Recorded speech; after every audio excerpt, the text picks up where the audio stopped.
Small businesses are at the heart of the U.S. economy. Here at Nurture Small Business Podcast, we're dedicated to seeing our small business owners succeed. I am your host, Denise Cagan, president of DCA Virtual Business Support. If you like what you hear on today's podcast, please share it. You have my gratitude for doing so. Sometimes in business, we make mistakes and we fail. But is failure really failure? Today's guest, Elaine Boyd, submits that maybe it's not. Elaine is a serial entrepreneur, passionate leader, and a high-growth founder. She's also a 10KSB alumni, which I just realized in our conversation. Welcome to the show, Elaine. Thank you so much. I'm excited to be here. So why the topic of failure, not failure? What's your viewpoint there?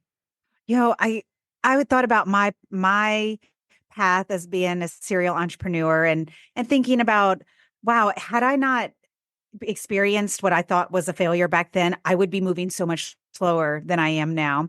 And then hearing about like when another entrepreneur, they're talking about things in their past that were a failure, whether it was a company or a product, and they feel so much shame whenever they're expressing that. And I just really started realizing these aren't failures.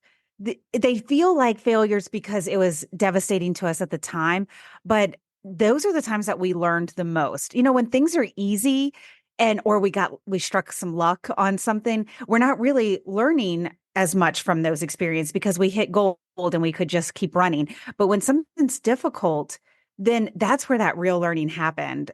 And so I just started looking at it. I'm like, these weren't failures in my life. These were the building blocks for me to be successful where I am now. And the same thing for my other colleagues that are entrepreneurs. I tell my leadership team now, it's that my worst nightmare employee was literally my first employee. The first time I got promoted to a manager, she taught me so much just because of all the challenges. But you're right. Challenges are what creates those learning lessons. So tell me, can you share one of the failures that you perceived as a failure? Oh, for sure. I mean, gosh, there's many. One of them was when I was pregnant with my son 8 years ago. I opened a maternity store, and the day it opened, I was 8 months pregnant. And I was also running my software company. At the time, I had 125 employees, and I thought it was a great idea to open a retail store. And it was excruciatingly painful to try to take on so much. I was carrying so much stress and then having a newborn baby after that.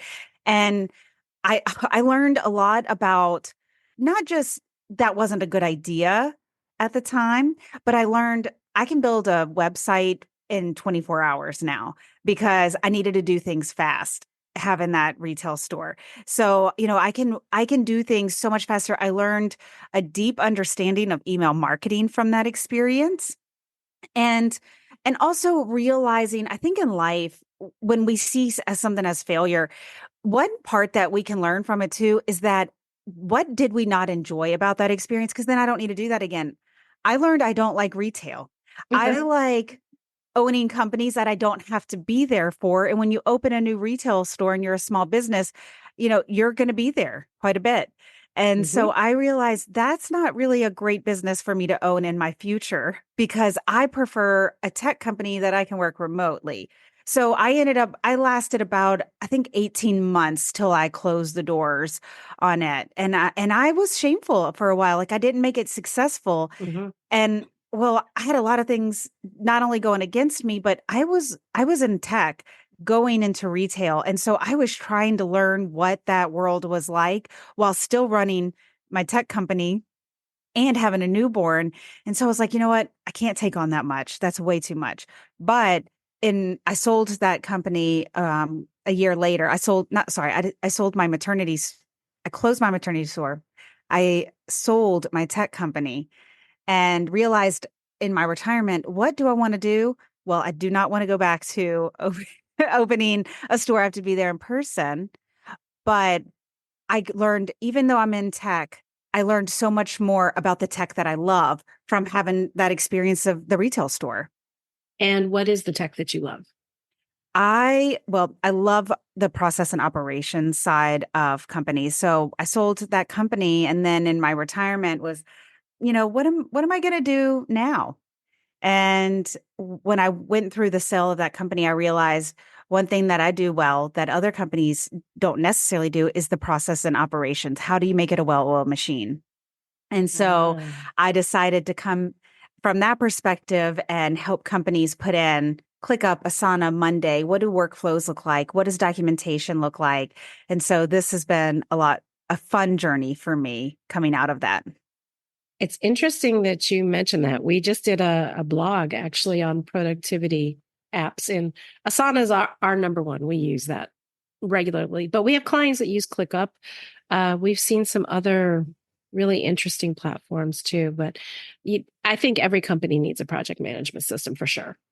I know. And I'm to the point when I talk to another business owner, especially when you've got 30 employees and even smaller than that, but I'm going, you don't have a project management system. How are you operating without feeling like you're constantly being pulled in 100 directions? Like, you need Asana, ClickUp, or Monday, one of those, help structure everything.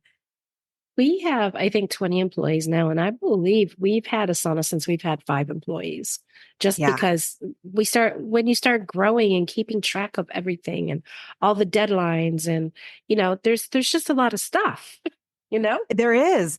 I always say, even if you're a solopreneur, Hmm. use it because you've still got a million things you're trying to tackle. Using an Asana is one of my favorites. We used Asana with my 125 person company, and it completely changed me from being a goldfish at work. They called me the goldfish because they'd ask me to do something and then I would forget because I've got 100 things. I get back to my desk and I've got 400 emails, and we Mm. were small. Like you said, we weren't 30 people yet. We were smaller than that. I mean, and so I think it doesn't matter where you are. If you don't have one, it's difficult. And so I went from being a goldfish Mhm. to remembering the details that you need to remember. We'd be in a client meeting with with Mercedes or GMC, and they're like, "Hey, have you ever had this?" And I could pull it from the files of my brain and remember, yes, we did. In 2017, this happened.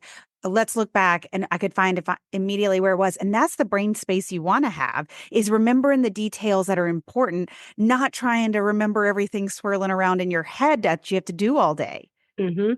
I agree. I agree. So you mentioned Mercedes and GM. You've worked with some big companies.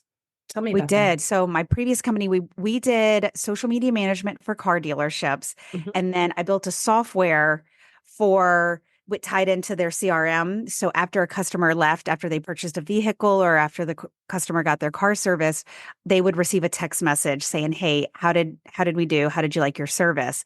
And if it was good, it would prompt them to leave like a Google review or Facebook review.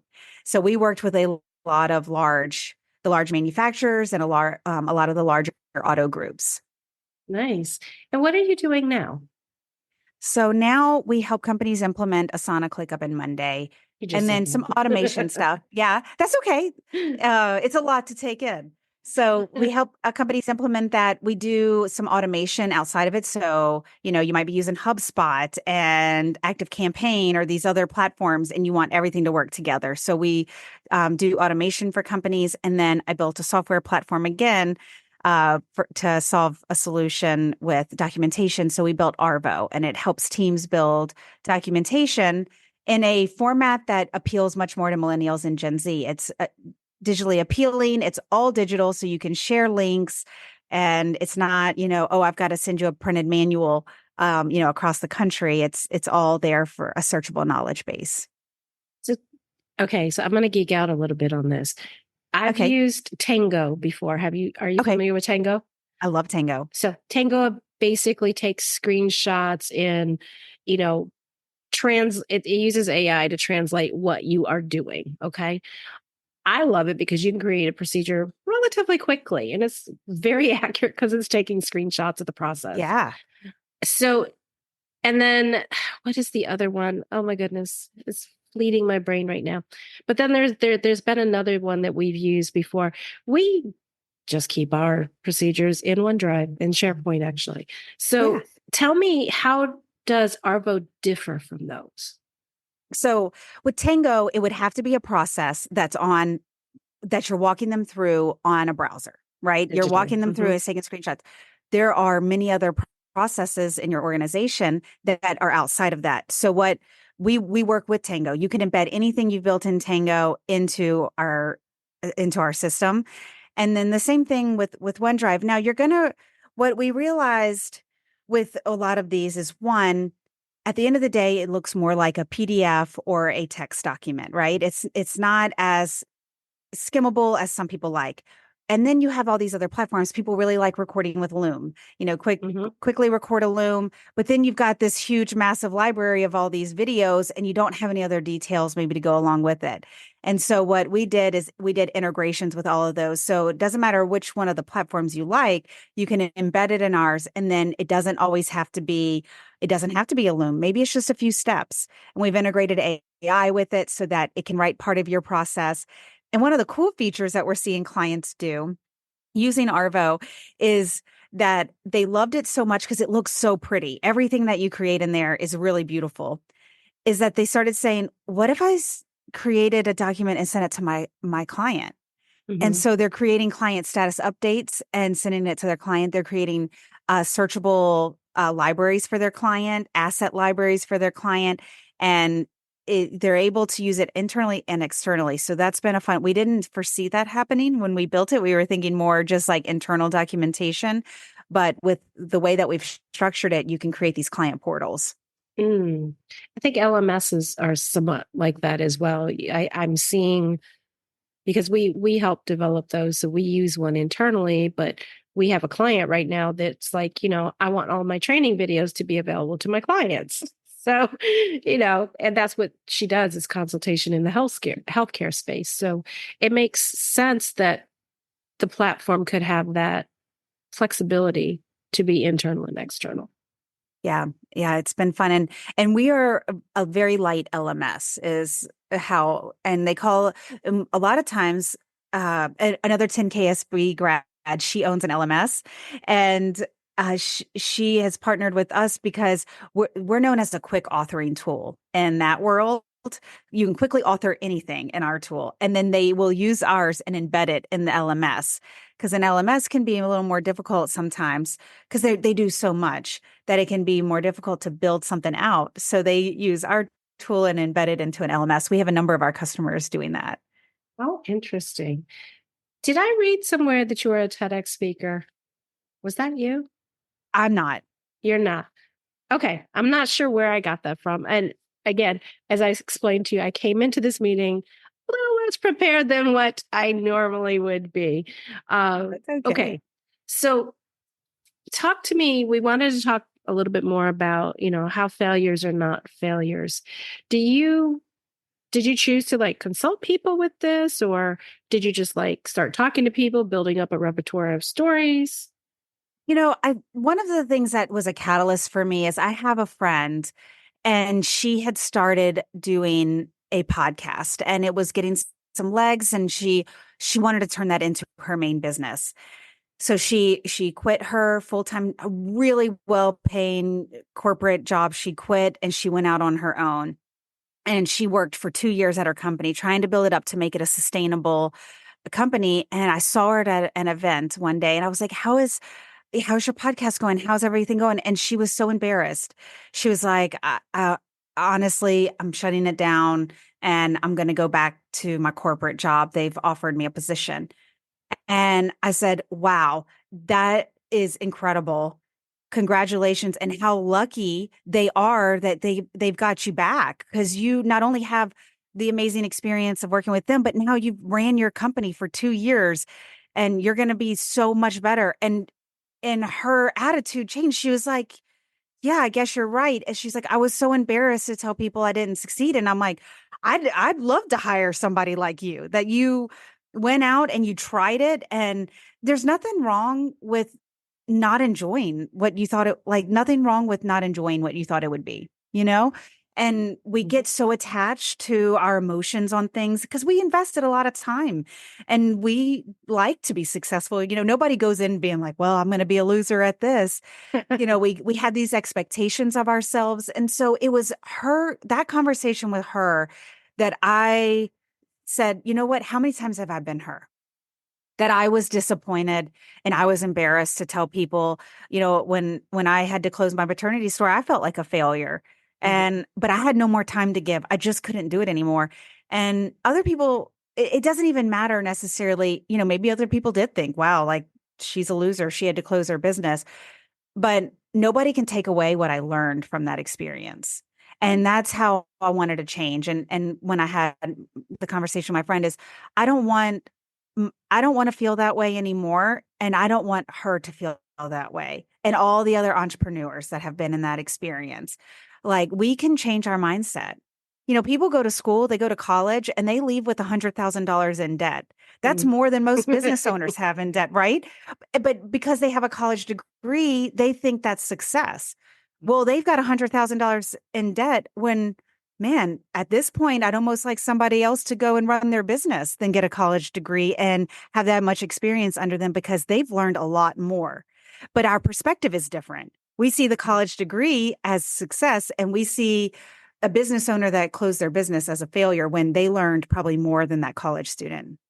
I would agree. We, interestingly enough, for our social media coordinators, we often start them through an internship, even though the majority of them are college graduates. And we do this. They've got a graduate degree in marketing, but they are so green and have no world experience.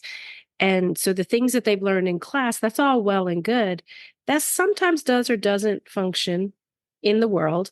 And they oftentimes have no idea how to talk to people. I mean, to integrate and face-to-face conversation and be assertive enough to make suggestions. And that's not very assertive to make suggestions. And this is the challenge. So that's why that internship works for us. But you're absolutely correct. The business owner who started their social media company and went out there and fell on their face, they've learned a lot. Yeah. They've tried different software platforms to try to solve their, and like you're saying, they're so green when they come out of college. Even just teaching them the software platforms that we use every day, Slack, Asana, Zoom, Google, like they feel overwhelmed, number one. And then the training that we have to teach them because they have no experience using them, it's difficult. So they need to be an intern for a while. And I've really gotten agitated with, especially during COVID, where a lot of schools offered another, like they could get, add another year on and stay as a graduate program. So they could get their bachelor's and then, like if they had a scholarship, then they could extend that and get a graduate degree. But what that took away from those students is any real world experience. So they're graduating, like you said, with a master's degree. And I'm going, well, you have to learn the same amount of stuff as somebody that didn't go. Mm-hmm. So it's very, we're at an interesting time. We are. We absolutely are. So you've explained that your friend was your catalyst, but are you doing anything with your newfound passion for, uplifting those who feel like they've failed, being that you're actually in a tech industry? Yeah, I do a lot more speaking now. And that's one of my big passions is, I've got this idea and I want to be able to share it, especially in entrepreneurs. So I've gotten a lot more speaking engagements and I'm working on doing more of those because they're so incredible. And I always, when I started off speaking on this topic, I was always worried maybe it doesn't resonate with everybody. Maybe not everybody started a business, but we've all had failures. So I've now spoken from groups from female athletes, a room filled of them, and I've talked about failure. And man, you couldn't get a better resonating crowd than female athletes. That That's right. Or any athlete. We've all failed at some point. Mm-hmm. To entrepreneurs that we always have different ideas. We're always trying something new. And so I started speaking last year on this topic. and it has begun to build on itself. And so my tech company is continued to going to be there. And I've got an amazing team of people, but really starting to do more speaking engagements that I can help maybe shift some paradigms for people. And I do get to see people write me letters. They send me messages on LinkedIn, telling me how it made a difference. And that is meaningful for me, that I was able to help change a perspective on, and that's all it is. It's just our perspective on this. Nothing else changed in our story, right? That still happened, but our perspective changed, and I was helpful in doing that. And so I get a lot of fulfillment from that. Have you written any books? I have written 3 books. I've published 3 books, but not on this topic. Well, so what were they on? They are. I published 2 cookbooks. So one of my passions when I sold my company and I had extra time because I'd, going through that process of, I don't need to check my email. I have nobody needing anything from me. It was very eerie. So I had to find something to do with my time. So I wrote 3 books. So I wrote my first 2 are cookbooks, and they're called Burger Fit. And it's mixing ground meat with vegetables to help your kids or significant others that are picky eaters eat beets and zucchini and not even realize it because they're eating it in a burger. So those are the 2. And then the third one I did was I call it the Small Steps Planner. And so I've had a health journey of my own, and it's kind of similar to like not focusing on things as failures, not focusing on just the weight. Like there's so much when we carry stress, what that does to our health. And I was starting to have an autoimmune disease pop up and chronically from stress. And so I had to lose weight. I needed to step away from the amount of stress I was carrying. And so I wrote it's called the Small Steps Planner, and it's to help people take healthier steps to living the life that they want. Both of those sound excellent, actually. Thank you. I don't really have any picky eaters, though. Even my granddaughter, she'll try vegetables. Now, she might spit it out immediately, but she will try. But she'll try it. But that's the first step, to get them to try it. Most kids don't even do that these days. Yeah, she's not quite 4 yet, and she's pretty adventuresome for that age. Oh, that's amazing. I love that. So, Elaine, this has been a delightful conversation. Can you tell the audience how they can get a hold of you after the show? Yes, please find me on LinkedIn. I'm very active. So Elaine Boyd, there's not many of us, so you'll see me, blonde-headed lady. And find me on LinkedIn, shoot me a message. I love connecting with other founders and business owners and people that just enjoy talking about cool things. Okay. And we'll make sure that your LinkedIn link is actually in your profile when we post your podcast to make it easy for people to find you. Is there anything that I should have asked you that I didn't? Oh, gosh, that's a whole nother episode. No, no, I think we covered some really great topics and I really appreciate it. Perfect. Elaine, thank you so much for your time today. Thank you. Thank you for joining me for today's Nurture Small Business podcast, where the focus is on business growth through technology, leadership, and people strategies.